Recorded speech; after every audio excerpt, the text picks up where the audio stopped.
Halo semua, selamat pagi. Jadi ini adalah video terakhir ya dari rangkaian video tentang bagaimana cara menyusun laporan PKL dan magang. Jadi di bagian akhir itu ada satu bagian yang biasanya sering dilupakan oleh mahasiswa, yaitu bagian lampiran. Bagian lampiran ini penting nggak penting ya, tetapi beberapa dokumen penting itu perlu disiapkan dan memang perlu didokumentasikan di bagian lampiran ini, ya. Jadi seperti apa saja sih yang perlu kalian siapkan pada berkas laporan PKL magang untuk bagian lampirannya? Kita lihat berikutnya ya. Oke, di sini ada 6 gitu ya, ada 6 materi. Yang pertama adalah data PKL magang. Kalau misalkan dalam kegiatan PKL Anda itu melibatkan form-form gitu ya, yang menjadi dasar kalian mendesain database, mendesain tabel-tabel yang nantinya digunakan pada aplikasi yang dibuat, maka form-form itu layak untuk dimasukkan sebagai bagian lampiran. Gitu ya. Kalau misalkan ada rancangan atau dokumen spesifikasi aplikasi yang ditarget oleh perusahaan, itu juga berhak atau bisa dituliskan atau bisa dimasukkan ke dalam bagian lampiran. Ya, jadi semua data-data yang terlibat dalam proses penyusunan itu boleh dimasukkan sebagai bagian dari lampiran. Tinggal kalian tuliskan ya, lampiran 1 ya, data form pelanggan ya, lampiran 2 data form penjualan. Kadang ketika kita diminta untuk membuat aplikasi itu datang dari sebuah proses yang konvensional ya, bukan by system, tetapi transaksi manual yang melibatkan berkas-berkas seperti form-form tertentu gitu ya. Nah, form-form itu biasanya kemudian kita komputerisasi dalam bentuk aplikasi. Nah, data-data itu bisa kalian masukkan sebagai lampiran. Yang kedua, biodata mahasiswa. Saya ada contohnya untuk biodata mahasiswa, apa saja yang perlu ditampilkan, apa saja yang perlu dituliskan. Tapi contohnya setelah ini ya.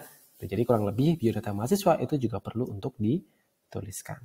Kemudian yang ketiga, surat konfirmasi penerimaan PKL atau magang. Ya, jadi kalau misalkan dalam proses atau rekrutmen ya, dari proses kalian melamar PKL atau magang itu biasanya ada surat konfirmasi, entah bentuknya email atau yang lain. Nah, surat konfirmasi yang diharapkan di sini ya, yang pada poin yang ketiga ini adalah surat konfirmasi yang sifatnya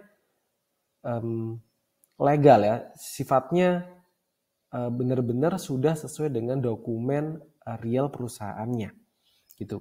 Jadi nanti kalau misalkan formatnya hanya chat ya, itu nggak perlu dimasukkan sebagai lampiran surat konfirmasi ya. Kadang ada perusahaan yang tidak terlalu rapi dokumentasinya, tapi ada perusahaan yang by default, by system itu memang sudah ada surat-surat semacam ini. Nah, surat-surat ini bisa kalian dokumentasikan dan kalian masukkan ke dalam lampiran PKL. Surat pengantar PKL atau magang. Biasanya surat pengantar ini diterbitkan oleh sekretaris fakultas ya. Sekretaris fakultas ini biasanya akan membuat surat pengantar berdasarkan request dari kalian. Nah, kalian yang sudah mendapatkan berkas tersebut, itu saya rasa nggak ada salahnya untuk melakukan scan, foto, atau kalau misalkan dikirimkan dalam bentuk berkas digital itu akan lebih mudah sekali ya. Itu dimasukkan jadi satu di bagian lampiran. Ya, kemudian yang berikutnya adalah form bimbingan. Form bimbingan ini tidak bisa didapatkan langsung di bypass gitu ya tanpa melewati proses bimbingan, tetapi bisa diisi selagi kalian melakukan proses konsultasi dengan dosen pembimbing PKL magangnya. Jadi rajin-rajinlah konsultasi ya supaya formnya bisa diisi. Karena ada standar minimum ya untuk konsultasi sebelum kalian diizinkan bisa melakukan seminar PKL. Kalau saran saya sih 4-8 kali itu sudah cukup sering gitu ya. Jadi minimal 4 kali sampai 5 kali, sebanyak-banyaknya 8 kali gitu ya. Apakah boleh lebih sering gitu?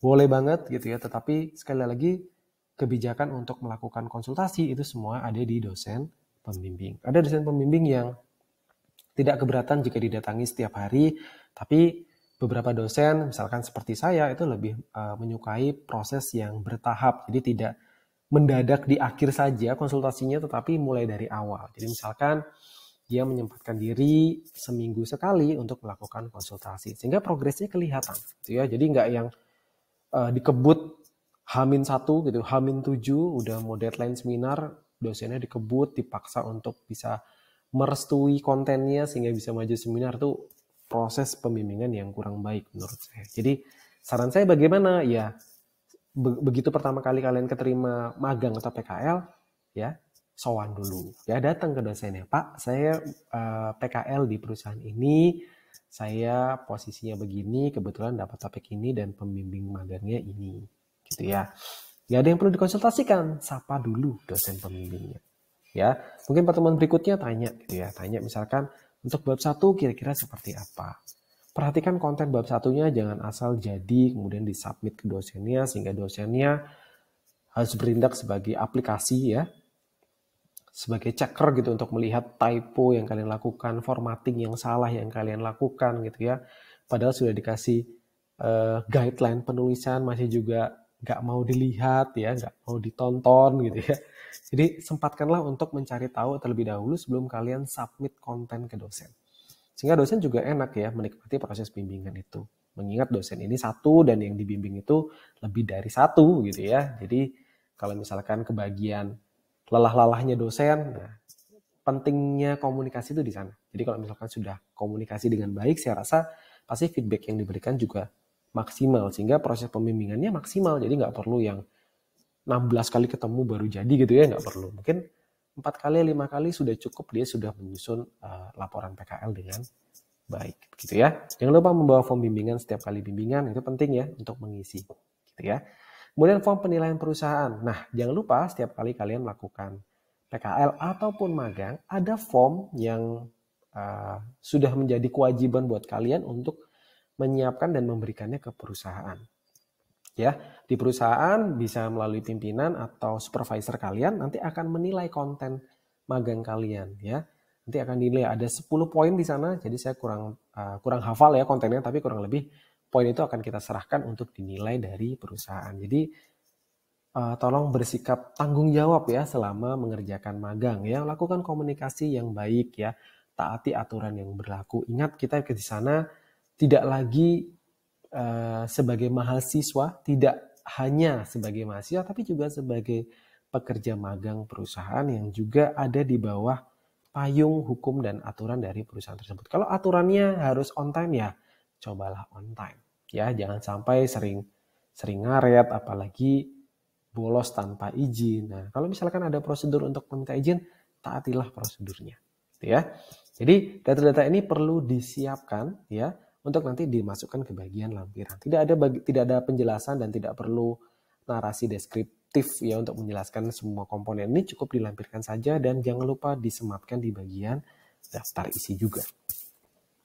Ini adalah contoh ya, contoh biodata mahasiswa kalau seandainya kalian nanti ingin menuliskan. Jadi dituliskan biodata mahasiswa itu dalam satu halaman, isinya cuma nama, NIP, tempat tanggal lahir, nomor telepon, dan email. Email gunakan email mahasiswa kalian ya, tidak menggunakan email di luar ya yang sudah diberikan oleh universitas. Ini untuk profesionalisme gitu ya, profesionalitas kalian gitu ya. Nomor telepon juga kalau misalkan tidak berkenan dihubungi ya kalian bisa pakai nomor telepon rumah ya. Kalau enggak ya dibuat min gitu, pakai email sudah cukup gitu ya. Jadi kurang lebih contohnya seperti itu ya. Dan materi terakhir habis. Ya, jadi sampai di sini kalian harusnya sudah bahagia ya karena sudah sampai menuliskan laporan. Jadi laporan itu adalah fase yang paling mudah ya, fase yang paling terakhir. Kalau saya bilang itu relaksasi ya setelah tegang menuliskan bab 1 sampai dengan bab 5. Bab lampiran ini harusnya bisa diselesaikan di awal malah. Ya paling cuman kurang nilai dari perusahaan saja. Ya jadi kurang lebih ini adalah panduan yang sudah saya ringkaskan, yang sudah saya siapkan, yang biasanya juga saya berikan setiap kali kalian melakukan konsultasi, terutama yang pembimbingnya saya, begitu ya. Itu kurang lebih materinya seperti ini, sama. Jadi saya buat default, saya buat videonya supaya lebih mudah diakses, ya. Kemudian buat rekan-rekan yang memang merasa membutuhkan informasi ini bisa memberitahukan ke rekannya untuk ditonton, setidaknya tahu dulu lah gitu ya guideline penulisannya seperti apa tanpa harus melewati proses dimarah-marahi dosen pembimbing hanya karena nggak tahu prosedurnya, nggak tahu cara nulis, kontennya nggak beres, nulis kontennya nggak beraturan gitu ya. Nah, saya harap video ini bisa bermanfaat buat kita semua. Ya, seperti janji saya, ini adalah video terakhir dari rangkaian video yang saya buat untuk persiapan penulisan laporan PKL dan magang. Semoga video-video yang sudah dibuat berkenan dan bisa bermanfaat buat kita semua. Sampai ketemu di topik video berikutnya. Terima kasih.